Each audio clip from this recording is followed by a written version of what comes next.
Mexico's candidate for the position of UNESCO Director General Gabriela Ramos says she has what it takes to turn around one of the key UN agencies. Ramos has been on the campaign trail in a number of countries, including here in South Africa. UNESCO seeks to promote international cooperation in education, science, as well as fostering peace and security among member states. UNESCO will then elect new leadership later on this year, as SABC News' Kylie Hlekumala reports after he spoke to Ramos. Now, let's hear from Mexico. We know that UNESCO, during the course of this year, will be electing new leadership. Of course, Mexico's nominee for UNESCO joins us now. So once again, ma'am, thank you so much for your time and welcome to SABC News. Thanks for the invitation.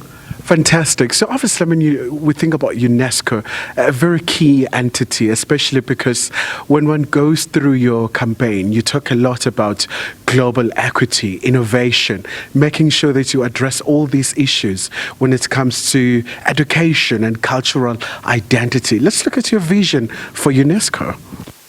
Very glad that I'm at the G20 because this is a fantastic platform for multilateral cooperation, and UNESCO is part of the G20, so thank you to South Africa for inviting us. We need culture also to be part of the development path, and this is part of the agenda of the G20 to consider culture as a global public good.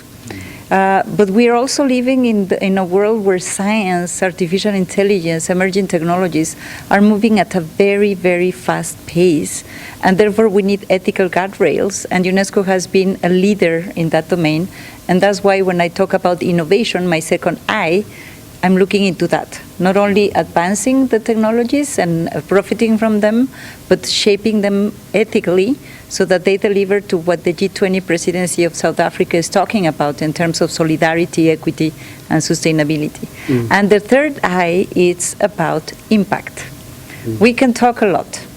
If the life of our people does not improve in our member states, we will not be achieving what we are aiming to. So impact is really important. And for a multilateralism that is supported, we need to show to our member states that it's worth investing in us.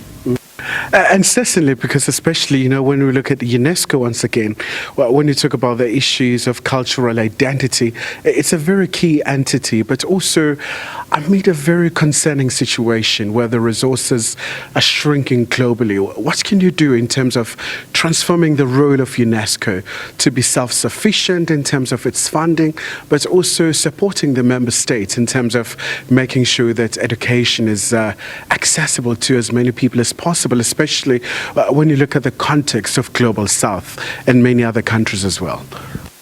It's very important to show to the world that UNESCO, from all the institutions in the UN system, has the most humanistic approach.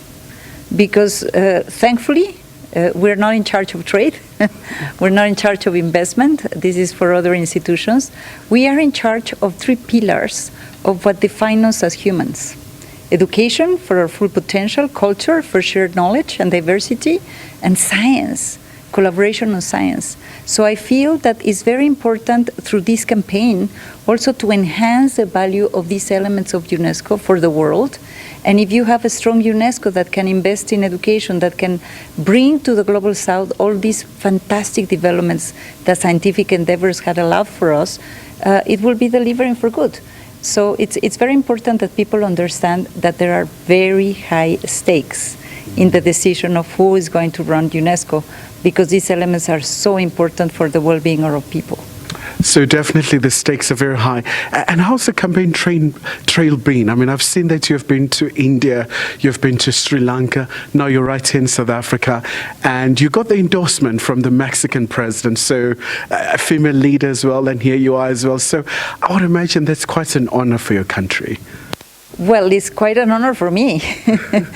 My country, with the very first time to having a scientific, not only a woman, but a scientific woman who really is supporting a lot of scientific advancements, are supporting me. The Foreign Service, our ambassador here in South Africa, Sarah, who is amazing. So I feel that it's the time for women. My president has said that it's the time for women. And just before I let you go, Ms. Ramos, let's talk about, quite a lot of challenges, climate change and many other issues as well. And I would imagine that UNESCO does have a very important role to play in terms of protecting as well these important sites, making sure that they're well preserved for generations to come. What would be your vision there in terms of making sure that you really sustain that particular issue? I really like your question because it's not about only centering ourselves in education or culture as if they have a life of their own. These tools are essential to address the global challenges. And the most important global challenge that we have is climate change, particularly for the small and less developed countries, particularly for the global south. And UNESCO has the capacity first because we are the scientific institution and we are doing a lot of science in this respect to see what works. How do we ensure that the social impact of climate or policies really work and deliver? But remember that we also have the reserves of the biosphere. We are the house that protect the reserves of the biosphere, so we need to deploy them to support the process on the climate agreement. And we're also the house that, when you talk about World Heritage Site, is not only about the monuments, is not only about the intangible elements like cuisine, or it's also the landscape. And therefore, we are not only giving this recognition to the heritage or the natural sites, we are engaging countries to keep them, to protect them, to invest in them. And I think this is also a very important function by UNESCO.